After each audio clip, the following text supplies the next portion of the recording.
के डिकोड हो जाने से संस्कृत भाषा कंप्यूटर के एल्गोरिदम की तरह काम करने लगेगी और आर्टिफिशियल इंटेलिजेंस की तरह नए शब्द आसानी से बनाए जा सकेंगे।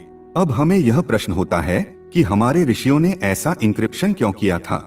ऐसा इसलिए किया जाता था क्योंकि कोई भी महत्वपूर्ण जानकारी किसी कुपात्र के हाथों में ना चली जाए और वह उसका गलत इस्तेमाल ना करें।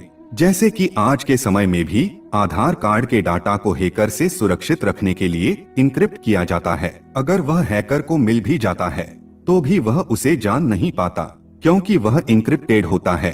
साथ में हम आपको यह भी बता देते हैं कि आधार में PKI 2048 और ACE 256 एन्क्रिप्शन का इस्तेमाल हो रहा है। इस एन्क्रिप्शन को तोड़ना बेहद खर्चीला और लंबा प्रोसेस है, जिसे तोड़ने में धरती पर उपलब्ध 3 सुपर कंप्यूटरों को भी अनंत काल लगेंगे। इसी तरह हमारे कई प्राचीन ग्रंथों में क्रिप्टोग्राफी का इस्तेमाल किया गया है।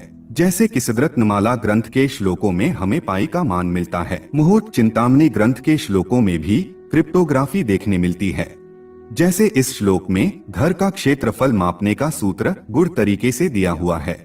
माधवाचार्य ने अपनी जा सारणी में साइन के मानों की सारणी बनाने के लिए दिए गए श्लोक भी पूरी तरह से इंक्रिप्टेड है, जिसमें साइन के मान दिए गए हैं। तो मित्रों, आपने देखा कि हमारे प्राचीन ग्रंथों में हमें पहली नजर में जो दिखाई देता है और जो हमें बताया गया है, उसके अलावा भी कई सारे गूढ़ रहस्य छिपे हुए हैं। हमारे ऋषि इन ग्रंथों से हमें कुछ और भी बताना चाहते थे। यह बात हमें हमेशा ध्यान में रखनी चाहिए। आज संस्कृत भाषा सिर्फ 25,000 लोगों तक ही सीमित रह गई है। उम्मीद करते हैं कि ऋषि राज पोपट जैसे और भी लोग संस्कृत में दिलचस्पी लेंगे। मित्रों, यह प्रस्तुति आपको पसंद आई है तो कमेंट में जय महादेव अवश्य ही लिखना और ऐसी ही महत्वपूर्ण जानकारी के लिए आप हमारे चैनल आर्य लोक को सब्सक्राइब कर सकते हैं।